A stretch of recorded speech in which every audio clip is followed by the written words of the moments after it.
මේ පැත්තේ. පාඩම තමයි මෙන්න මෙයා. කවුද? COULD quid කියන කෙනා. මේකේ අදහස කවුද? quid ශබ්ද කරනවා කවුද කියලාද? quid. මේ තේරුම මොකක්ද?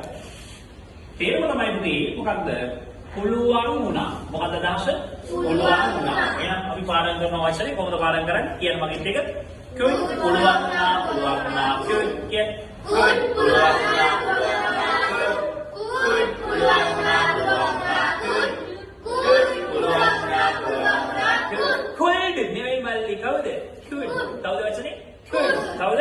quid කවුද? quid කවුද? ඕකේ. එහෙනම් quid කියනවා මොකද්ද තේරුම? පුළුවන් වුණා. මේක දිහා බලලා මට කියන්න ඔයා. මේක දිහා බලලා මට කියන්න. මට පුළුවන් වුණා. කොහොමද කියන්නේ ඔයගොල්ලෝ?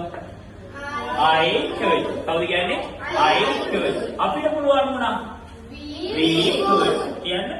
We could. ඔවුන්ට පුළුවන් වුණා. They could. They could. කවුද කියන්නේ? They could. ඇයට පුළුවන් වුණා. She could. එහුන්නේ. She could. ඔහුට පුළුවන් වුණා. He could. එහෙනම් මේක දිහා බලලා මට කියන්න තාත්තට පුළුවන් වුණා කිව්වොත් කියන්නේ කොහොමද? තාත්තට පුළුවන් වුණා. කොහොමද කියන්නේ? අම්මට පුළුවන් වුණා. Mother could. බිතුෂිට පුළුවන් වුණා. බිතුෂි could. කවුද කියන්නේ? බිතුෂි could. දෙනෙක්ට පුළුවන් වුණා මැරි කරන්න. දැන් එහෙනම් කොහොමද කියන්නේ?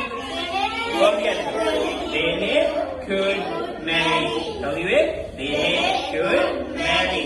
මට පුළුවන් වුණා දිනන්න. දිනනවට වචනේ මොකක්ද? අපි දිනනවට කියනවා මොකක්ද? win කියලා. එහෙනම් කොහොමද කියන්නේ? මට පුළුවන් වුණා දිනන්න. I could win. කවුද කියන්නේ? I could win.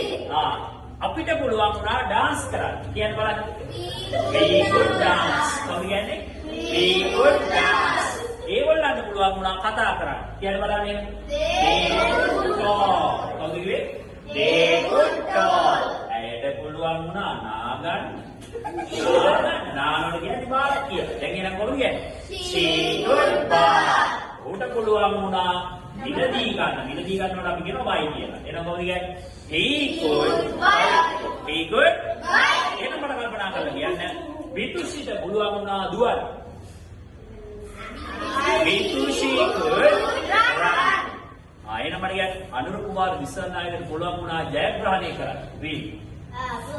Anura Kumara Dissanayake win. Anura Kumara Dissanayake could win. එයාට ජයග්‍රහණය කරන්න පුළුවන් වුණා. වැඩේ පැහැදිලිද? right. එහෙනම් පාඩම මොකද්ද? quid. කවුද? quid. කවුද? quid. quid කියන කෙනාගේ අදහස මොකද්ද? පුළුවන් වුණා. පුළුවන් වුණා කියන්නේ මොකද්ද? quid කියන්නේ මොකද්ද? පුළුවන් වුණා. පුළුවන් වුණා කියන්නේ මොකද්ද? quid කියන්නේ මොකද්ද? පුළුවන් වුණා. එහෙනම් මට පුළුවන් වුණා දිනන්න. I could win. අපිට පුළුවන් වුණා dance කරන්න. They could dance. ඒගොල්ලන්ට පුළුවන් වුණා කතා කරන්න. They could talk. ඇයට පුළුවන් වුණා නාන්න. She could bark. ඔහුට පුළුවන් වුණා මිලදී ගන්න. He could buy. පැහැදිලිද? එහෙනම් තාත්තට පුළුවන් වුණා කාය එකක් මිල